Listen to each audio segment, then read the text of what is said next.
My ex cheated on me with someone more successful. A year later, she messaged me after seeing my company on the news. People like tidy arcs, meet cute the rough patch the cinematic reunion. Real life doesn't offer tidy arcs. Real life hands you small searing details, a coffee cup with lipstick on it, an unread text, an overheard laugh, and asks you to make sense of them. This is the sense I finally made of one long, ugly, honest year. My name is Alex Carter. I grew up in Dayton, Ohio. Midwestern work ethic, 2-bedroom split-level house that smelled like motor oil in the summers because my dad was a mechanic and my mom liked to bake on Sunday afternoons. I studied computer science at a state university because it made sense and because I liked the logic of things. I always liked making things that worked. Maya entered my life in a way that felt inevitable. We met at a mutual friend's gallery opening in Cleveland. She was bright, fast-talking, had the sort of laugh that made people lean in.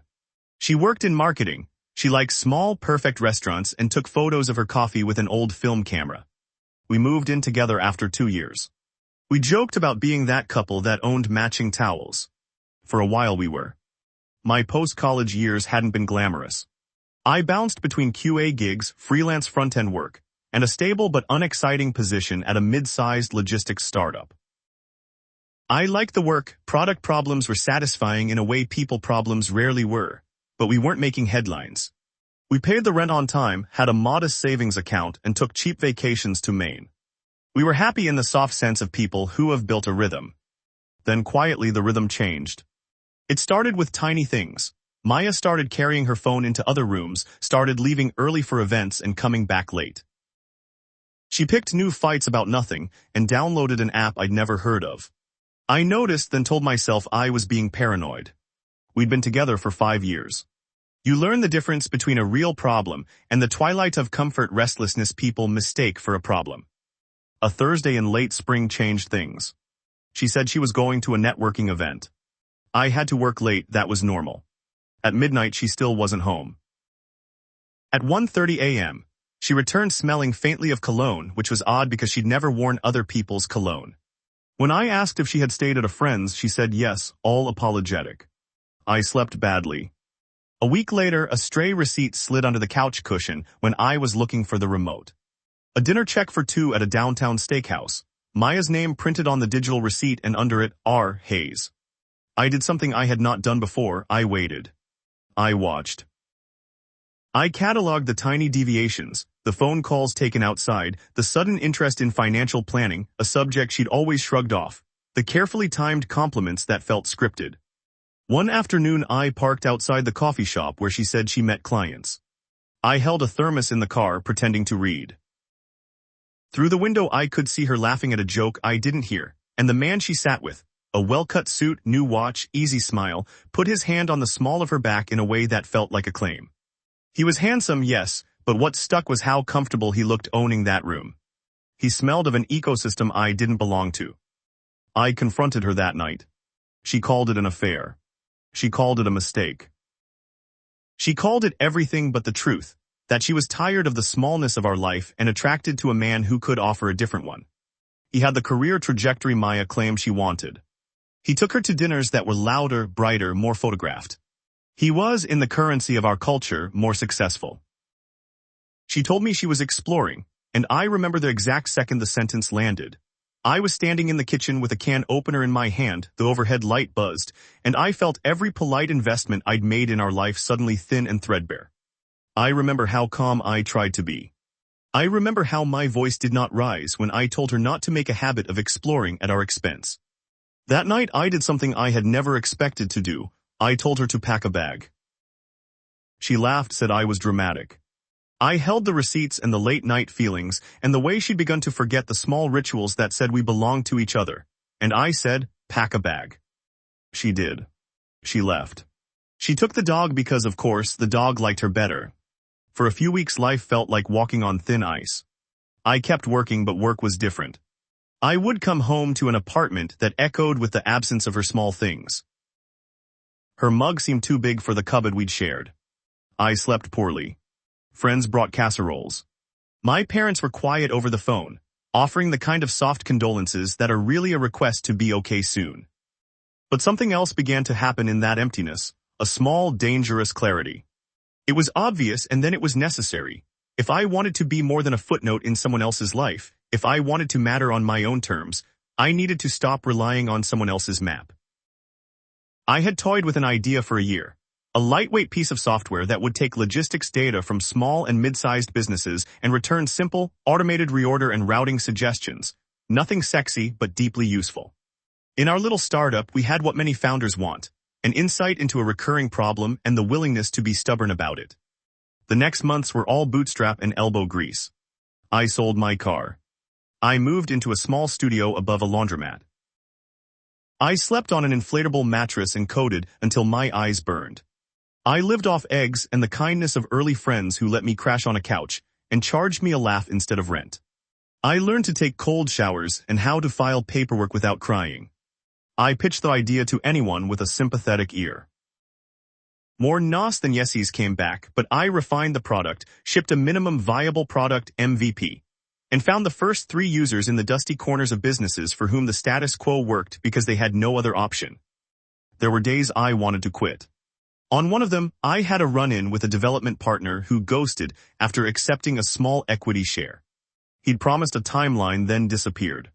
It cost me a month of progress and $1,000 I didn't have. I cried in the laundromat bathroom and then went back to the keyboard. That's when a customer, a small bakery owner in Columbus who had 18 employees and was sick of late shipments, left a message. "Your tool saved me 3 payroll hours this week. Keep building." The message was a small, miraculous thing. It felt like oxygen. We iterated. We learned to say no to clients that wanted bespoke work instead of product market fit. We put our heads down, improved the UI, tightened the backend, and crucially, we fixed the types of problems our tiny clients actually had, not the ones tech blogs said they should care about. 6 months into scrappy product market fit, a regional shipping co-op tried our beta and saw a 12% reduction in stockouts. The case study we wrote from that pilot, a plain, boring PDF, got forwarded. It got clicked. Slowly, more people called.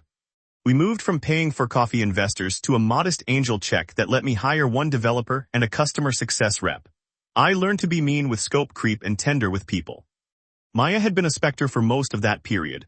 A private, nagging presence at dinner, a sometimes angry ex who called once to ask for her share of the security deposit. She was a footnote until she wasn't.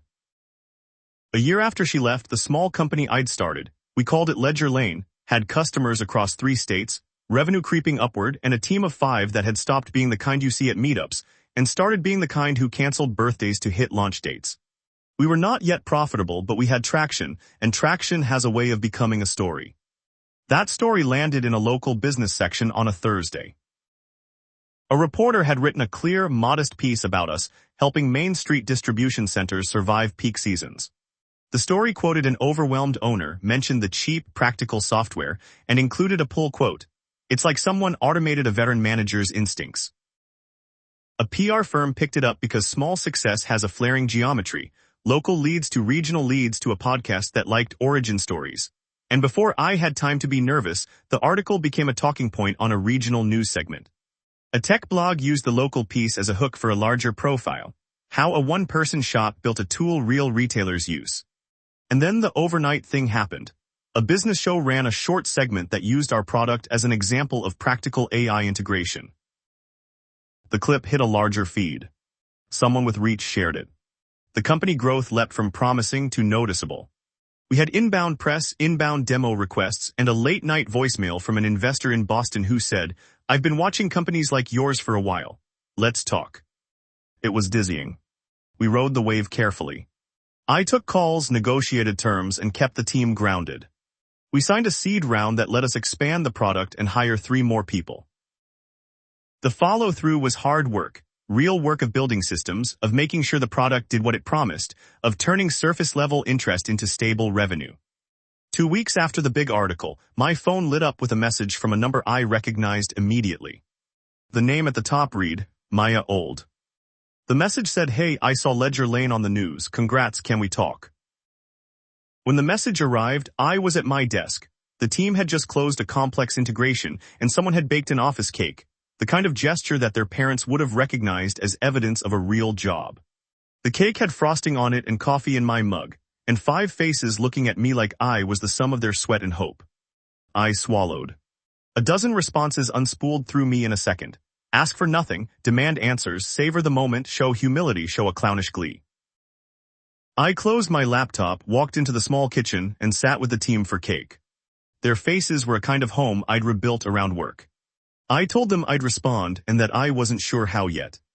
The message was simple, the punctuation, careful. I know it's been rough, I'm happy for you, I was wrong. Part of me wanted to send a paragraph worthy of a movie. Lines about poetic justice and the facade she chased, a curt list of all the nights I had slept in a laundromat. But something in me, the tired practical muscle I'd honed building LedgerLane, wanted less spectacle. I typed, thanks, congrats on whatever you're doing, I'm glad you saw it. Her reply came fast, do you want to meet? I'd like to explain, I didn't know who I was, he made it so easy to feel like I'd arrived. I was stupid, Alex, I'm sorry. Explain what? I typed. Why I left, why I didn't tell you, I owe you an explanation, can we grab coffee? I'll tell you everything, no pressure. The no pressure felt performative to me. There was always pressure in these things. Pressure of prying up wounds. Pressure of the old life you'd built being inspected and possibly discounted. I closed the chat, set the phone face down, and walked back to the small huddle of people who'd become my family by doing the hard work. I told the team we needed a quick meeting. We stood in the conference nook with the plant in the corner and the whiteboard with our KPIs on it, and I told them the text. They did what people who have been through the lean months do. They offered perspectives that were equal parts kind and sharp. Take your time, Jen from CS said. She could be sincere, or she could be opportunistic. Either way, don't let the format of closure do your emotional labor for you. Noah, our lead engineer, said, you built something from scratch. Your measure of success doesn't depend on her blinking into your life. And John, an ex-customer who'd become an advisor, said, when people reappear, they often want the benefit of the glory without the cost of the time it took for you to get there. I did not respond to Maya for 2 days. I let the initial rush of the sighting dissipate. I did not want to make a scene. I wanted a clear head. When I finally replied, it was not with vindication or with a staged forgiveness. I sent a short message, I'm glad you reached out, I'm not available to meet for coffee. If you need to say something, say it here. If you want anything else, ask directly. I'm not doing theater. She wrote back a paragraph, you deserve the truth. I wanted to have the life I thought would make me happy. Ryan made it look easy. He's a good man in many ways, smart, confident, decisive, and with him I felt lifted. But I also lost myself. I chose the mirror and forgot the person in it. I'm sorry I did it to you. I thought I would be happier. I wasn't. I'm trying to put my life back together, but it's messy. I don't ask for anything. I just had to say sorry. There are 2 kinds of apologies, those that absolve the speaker and those that recognize the harm. Her message had elements of both. It was not a public, performative mea culpa. It was a private, awkward, human sentence about mistakes. I thought of all the tiny indignities, the receipts, the late-night calls, the quiet steps out the back door of our life together. I thought of the laundromat nights and the nights we'd looked at apartments that were just out of reach.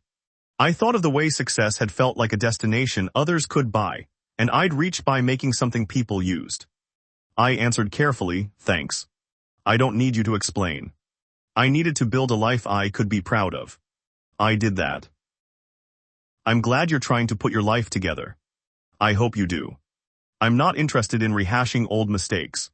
I am focused on LedgerLane and the people who helped build it. If you need closure, type it here. If you need help, ask specifically. Her next message was quieter. I don't need anything, I just needed to be honest. I'll leave you alone. She left me alone. It was the right thing. I kept working. We hired more people, launched 2 major features, and turned profit for the first quarter. LedgerLane's product became a staple for a kind of client no one else wanted. The small, stubborn independent distributor who needed practical answers that didn't require consultants. We grew steadily. We kept our feet in the small towns and our eyes on the big picture. Success didn't change me as much as it revealed the people I'd become in the process. Stubborn, stubbornly humane, and quietly relentless. Months later, I learned that Maya and the someone more successful had broken up. It did not feel like news that touched me. It felt like a human event in a parallel life.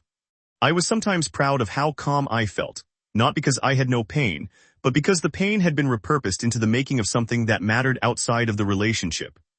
There are moments I still revisit. The kitchen that night, the receipt under the cushion, the laundromat bathroom where I cried into my hands. They are not trophies of triumph so much as scar tissue, reminders of what hurt and how I learned to act anyway. The arc of the story is not dramatic. No vindictive public mic drop, no cinematic confrontation on a Manhattan street. The arc is quieter. It is the patient accumulation of small acts. The sold car, the code written at 2 a.m., the politely declined coffee that left room for dignity. It was being stubborn in the right ways and gentle to the people who helped along the way. It was getting better at not letting the past steal the present. When people ask, do you regret being with her? I tell them the truth, no. I learned things about my limits, about compromise, about what I would not do to keep a quiet life. Those lessons were painful, but they were true. I believe people have the capacity to change, and maybe Maya did. Maybe she didn't. What I know is this.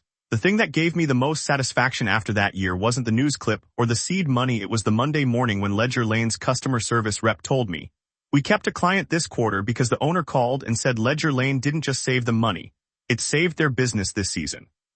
That line felt like a ledger balancing itself. The labor reconciled against the loss, the quiet accounting of what we do when we want to matter.